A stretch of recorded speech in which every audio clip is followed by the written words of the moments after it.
Hello and welcome to our webinar. Thank you so much for joining us today. My name is Matthew. I am a B2B marketing manager here at Caspian.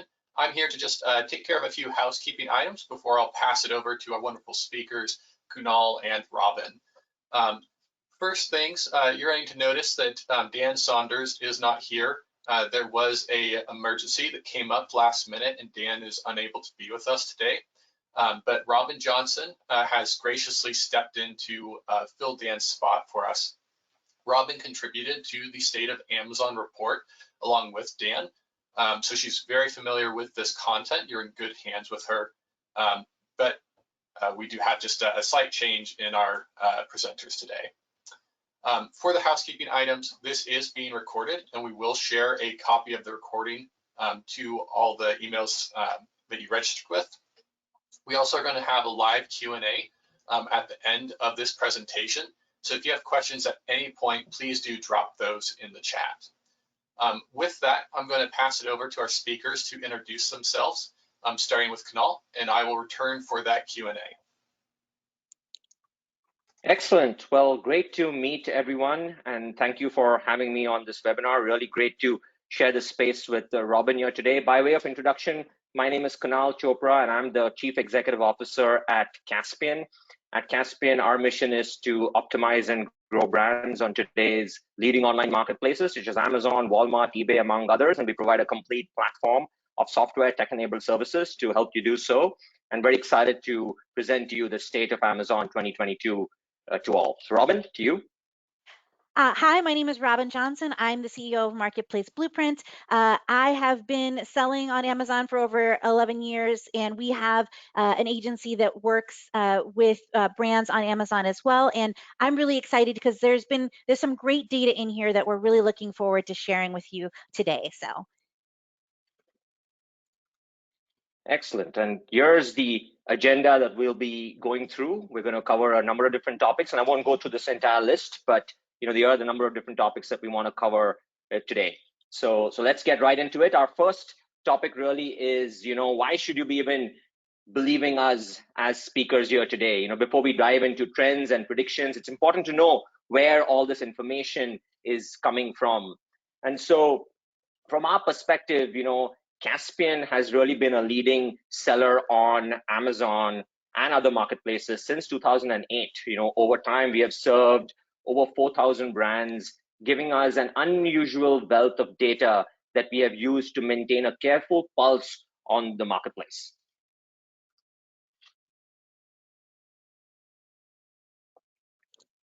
So Sellzone is a really great tool that's provided by if you've heard of SEMrush, which is really well-known software that is kind of well-known for amazing data, they're now taking that same data and scientific look at data to kind of create something for Amazon. And they really created like the ultimate toolkit for Amazon business growth.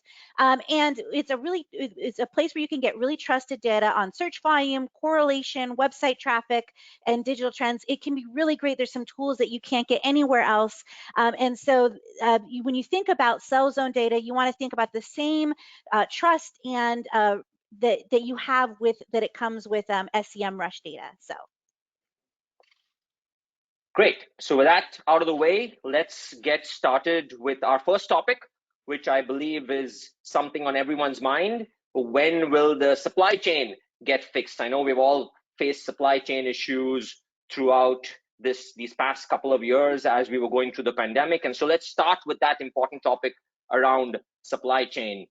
And really, supply chain troubles have dominated news cycles now for months, especially going into the holidays as the impact reached consumers. But sellers have been working through the difficulties for much longer.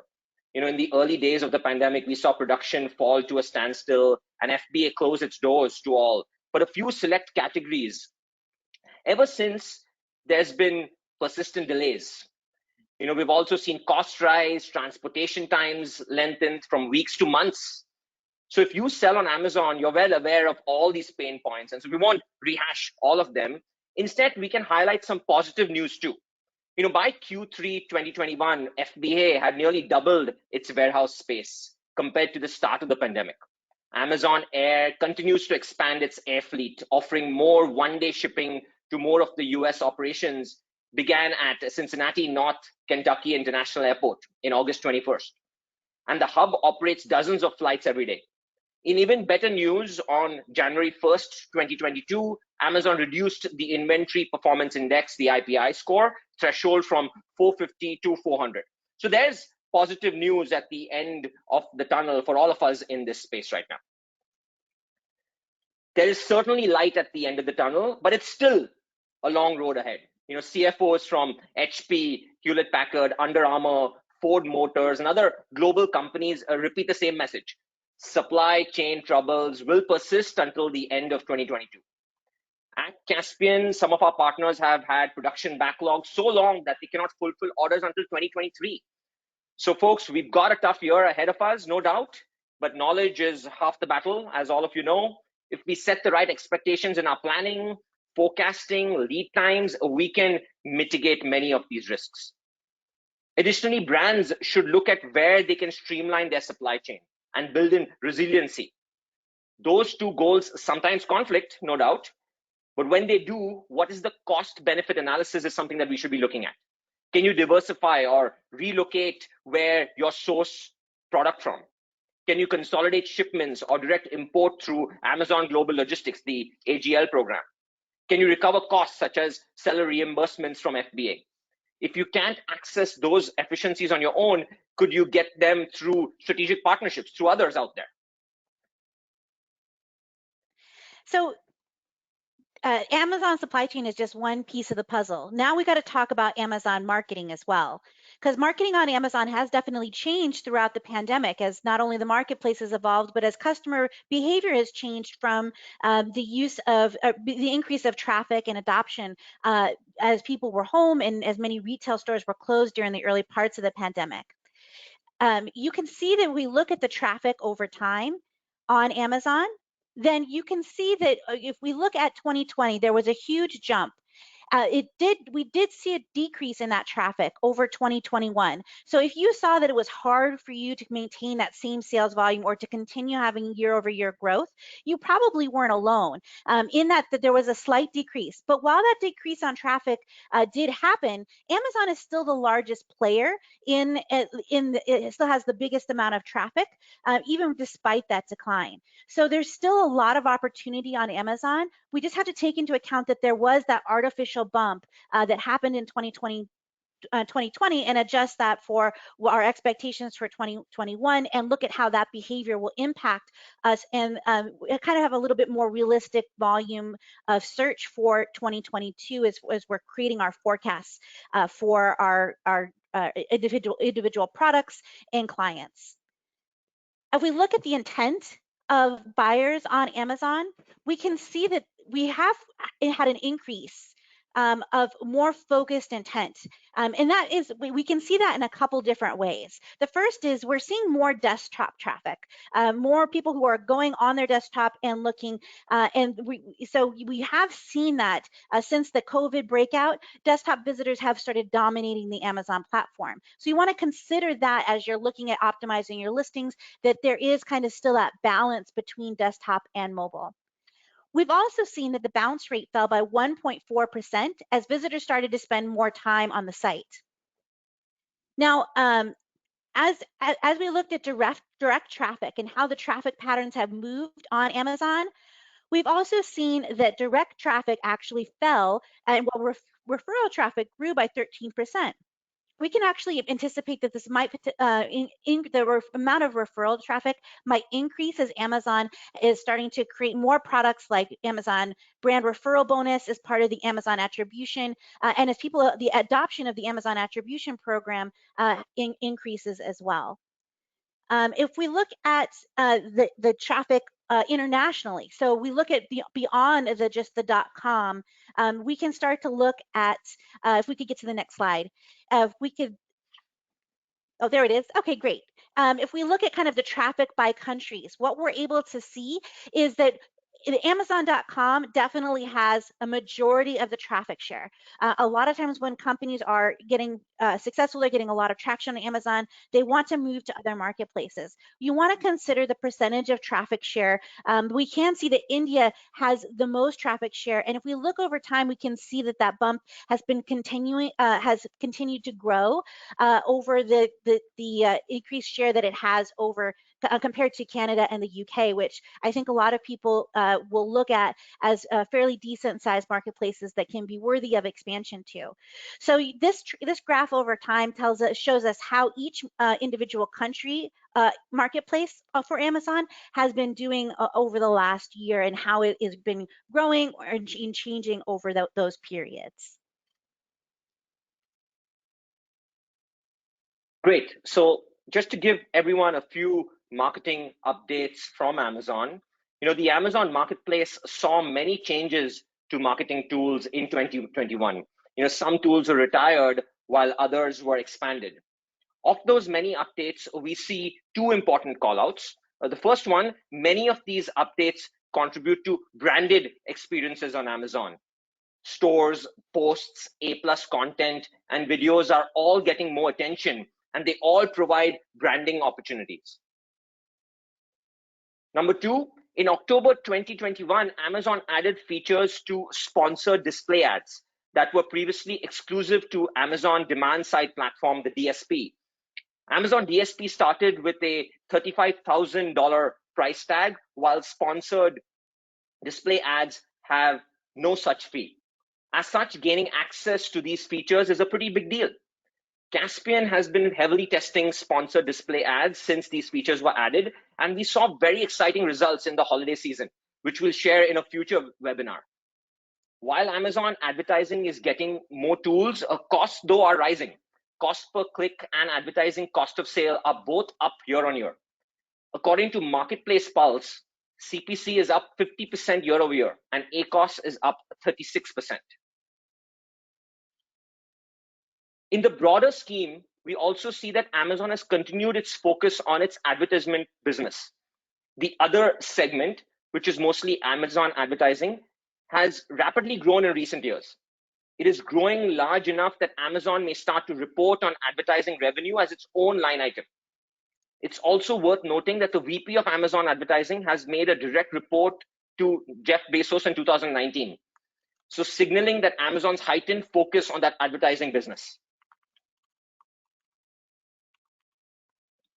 So all this data leads us to a few conclusions.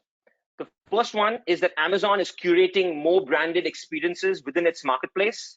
Branded stores, A+ content, posts, videos are all going to gain more prominence. Robin?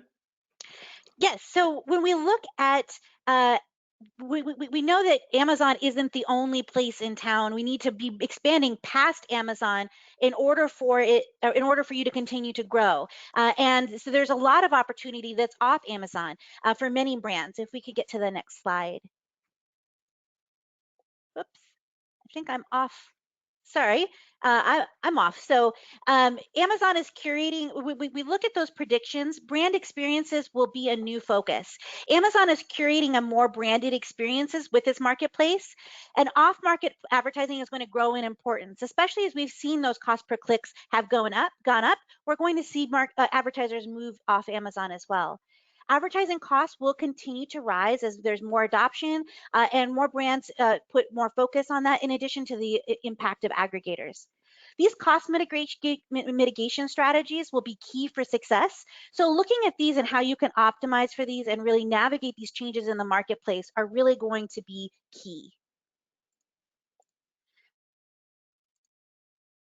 All right, great. Well, there's another big topic that we should also be covering as part of just the state of Amazon, is this whole concept of FBA aggregators that I'm sure a lot of you have heard about. So let's dive a little deeper into the whole aggregation space that has caught a lot of attention over the last year or so.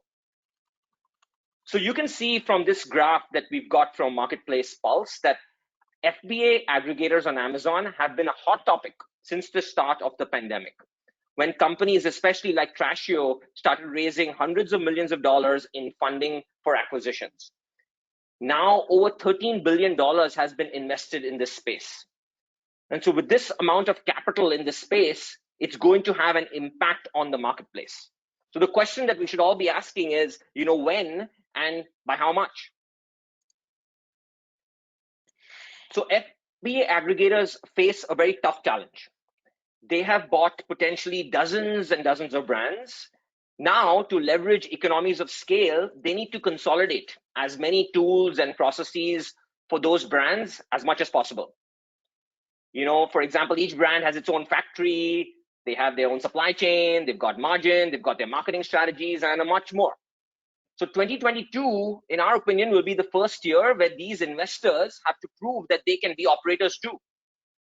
It is not enough only to simply buy brands, but how do you consolidate them? How do you operationalize them? And then how do you grow them? So to drive that growth, aggregators may turn from buying brands to buying or developing operators, software companies, agencies, and even third-party sellers who have a track record of growing multiple brands successfully. In short, we anticipate a consolidation of the marketplace services sector, driven in part by a consolidation of these Amazon brands.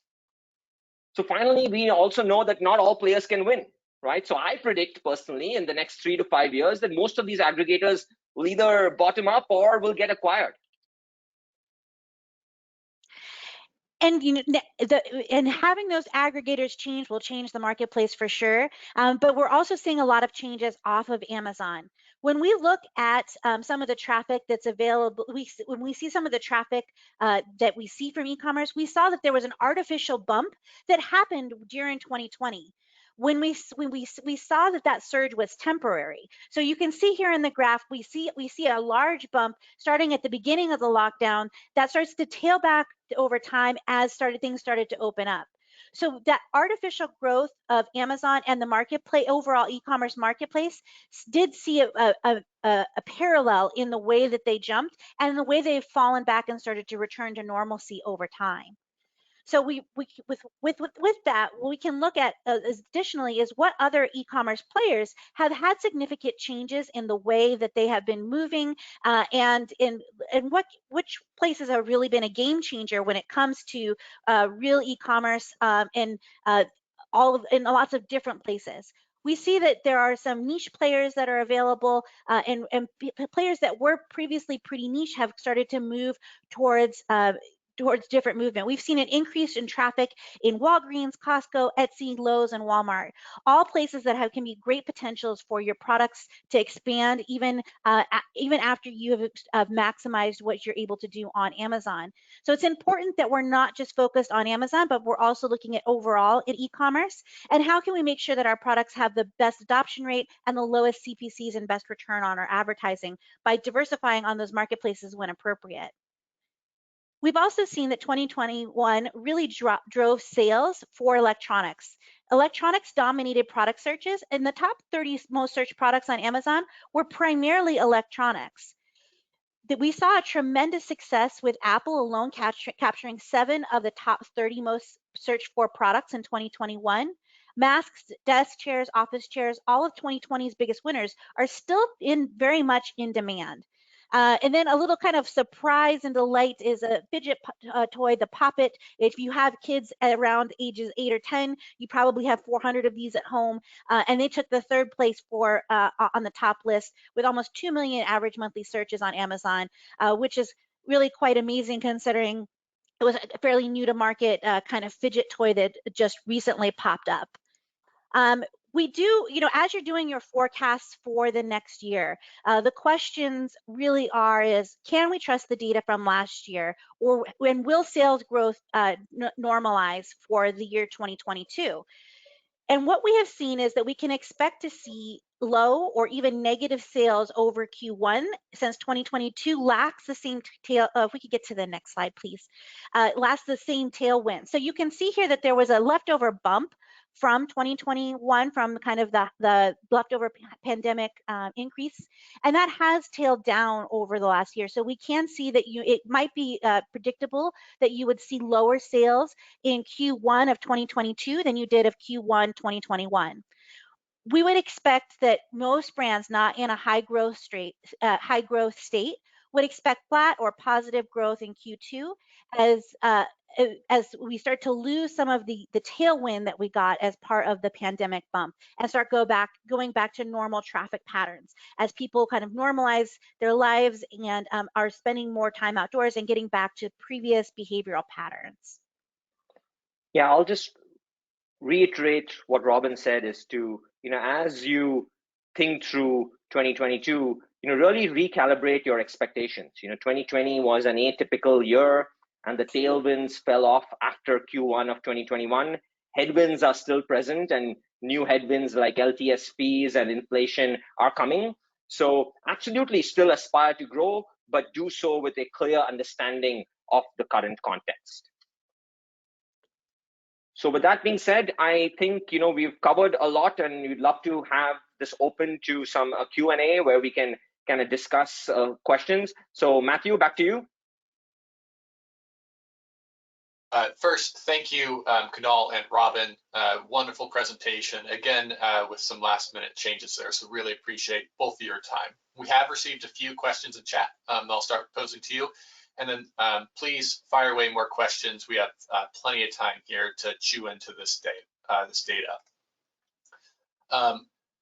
Let's start with, you mentioned the importance of cost mitigation for 2022. Can you share some more examples of what that might include? I'll start this with you, Kunal, and then Robin, if there's anything you'd like to add.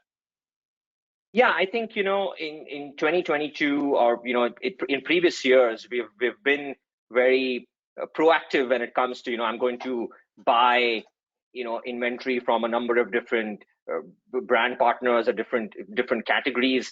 I think this year and, moving forward, we'll have to take a closer look at, are there certain categories that really make sense for us to index in? Is that category going to be profitable for us? Does it really make sense from a turnover perspective? Am I going to be able to turn the inventory in that particular category? So understanding the category that you are in, understanding the product mix in that particular category, and only going in with inventory purchases and being able to put your capital where you're pretty confident that there will be some sales is going to be an important way to think about things. The other approach that I would mention is also to work with folks that you're with your manufacturers, with other brands that you're working with if you're a third-party seller, and try to find a win-win partnership. So now it's the time to collaborate better, try to find out strategies that will mitigate margin compression on both sides, and try to find more joint solutioning of the problem as opposed to a more one-sided affair, which was a little free game in the past. But I think focusing on categories, making sure that you can find more profitable categories, and then also joint solutioning would be my approach. I think that when everything that Kunal said is correct, and I just want to say it a little bit for those of you that are kind of, well, how am I going to really look at that? The first place I would look at is look at your product mix. Really look at profitability. If you have razor thin margins and the CPCs rise or the shipping costs continue to rise, then that's not going to leave a lot of room for you. So like Kunal said, that's where you would want to maybe nix those particular SKUs, focus on the SKUs that have the margin and the velocity in order to really make sense. And then, continue to also look at, things like changes in logistics, changes in packaging, looking at, are there products that you can move down into another size tier if you're selling primarily on Amazon FBA? Where are the places that you can make those incremental changes? As we saw so many non-incremental changes in our costs for like the cost of shipments and all of those sorts of things, it is really important for us to look at this year, how can we start to regain some of that margin, and how can we conserve capital for if there is another bump, how can we withstand through that bump? Good answers. Thank you both. We have another question here that I think kind of comes back to some of the broader e-commerce trends that we're seeing. It is conversions seem to be going down for all of my brands, even after updating keywords and conducting SEO. Why? What is driving that? Robin, I'll start with you on this one. So we actually see this quite often. You know, a brand will come to us and say, "I was the best seller of shea oil or shea butter in, for 5 years, and all of a sudden people are not buying." So this can be a couple of things. It could be that the marketplace has changed. Maybe your product has reached a life cycle. If it's something like shea butter, that's going to be in style forever. But every product has a life cycle where it's going to fall in and out of fashion. So that's the first place to look. If you're really connected to your customer base, then that's a great place to say, have they moved on? Have you seen a drop in your engagement of your social? The other place you want to look at, especially if you're looking specifically on Amazon, is are there other advertisers that have come in? So maybe your listing, it used to be that all you needed was a well-optimized listing, and it was like Field of Dreams. You build it and they will come, and it was wonderful. We've kind of moved on past that. You have to have a really well-optimized listing or a lot of brand affinity in order to be successful on Amazon. But now, if you are not also watching advertising, it's easy for companies to come in and take your market share. So if that's the case, I would first look at trends, then look at where is your organic ranking. Look and see if there's a drop in your overall ROAS or TACOS on your advertising to see if you're getting less of a bump from those organic sales. Sometimes a ranking campaign can be important. And the other thing you want to look at is, is there any other, is there been a change in other marketplaces, in other sellers? So have we seen a major player? So let's maybe the big brand that was in Costco and Walmart that's your direct competitor wasn't active on Amazon and kind of just let wholesalers resell it, and now they're actively marketing on Amazon, and that's impacting your overall sales. Or it can even be something as simple as that there. We also want to look at product quality. So if you're not looking at voice of the customer on a weekly basis, it's very easy to miss items that can play a key role in how your product is converting, and overall your reviews, which can play a big role in conversion and advertising costs. Yeah. The only thing that I would add to what Robin said, and it was an excellent answer, is to also think through, has there been a change in the mix in your traffic? Like have people moved on to other marketplaces? Are they shopping more brick and mortar or going to other channels out there? And so just understanding your customer, your product mix, not just from the perspective of Amazon, but from this entire omni-channel spectrum, and try to analyze the entire journey of where your customers are shopping, would give you some more insights into where could the problem be. That's a good call out. Let's see here. We do have one, less of a question, but more of a comment. I've been contacted by several aggregators. It seems a lot of them acquire brands, but then don't know what to do with them after. I don't know if there's anything you want to add to that, Kunal, but it seems like they agree with some of the perspectives. Yeah, that's exactly what we predicted, and we knew what would happen. It's not easy to run an Amazon business. I think we can all agree on that statement. And an investor coming in that doesn't really have the operational expertise to manage a portfolio of brands, to find economies of scale, to manage supply chain, to manage advertisement, I mean, that requires a certain skill set, and it's a capability that one has to develop over time. And so we predicted that the aggregators that have raised a bunch of capital, they can put together the right operations in place. Makes sense. But for the smaller ones who are raising small amount of capital, trying to buy a bunch of brands, mostly from the perspective of we'll be able to flip this, it's going to be a harder challenge. So my prediction is that some of them are just going to either belly up or they get bought out by some of these larger players out there. And we'll see. It'll be an interesting space to track over the next couple of years. With Amazon, there's always like the new shiny object. There's something new, make $1 million, and I think that the aggregators was that for 2021. There was a big boom, and I agree. They don't have the expertise, because Amazon looks like every other place on e-commerce, but it's very different. I always tell people it's like Alice in Wonderland, and Disney's Alice in Wonderland. It looks like a butterfly, but it's a bread and butter fly. Everything's kind of just a touch different, and so it can be difficult for these companies that are coming in. So if you're looking to get an exit, I would do it now. Because I agree that these kind of buys and the valuations that we're going to see those start to normalize as many of these aggregators go belly up, that are kind of driving up this kind of supply demand cost. So but if your product is your baby, and you know that that it would break your heart to see it sell to an aggregator and then go under, then now, then you want to be really careful on what aggregator you're going to use, how much role you'd have after the fact, and how much experience do they have, and what kind of personnel do they have to really manage that product on Amazon. Yeah, one thing I'd add to what Robin said, and she made a really good point, which is around, it is a seller's market when it comes to mergers and acquisitions right now. The valuations, are pretty high, and the aggregators are competing for a limited number of brands out there, and they're all willing to bid the price up. And so if you're a brand, this might be an opportunity to exit. But even if you're a seller or you offer services, some of these folks need help. And you could be that saving grace for them.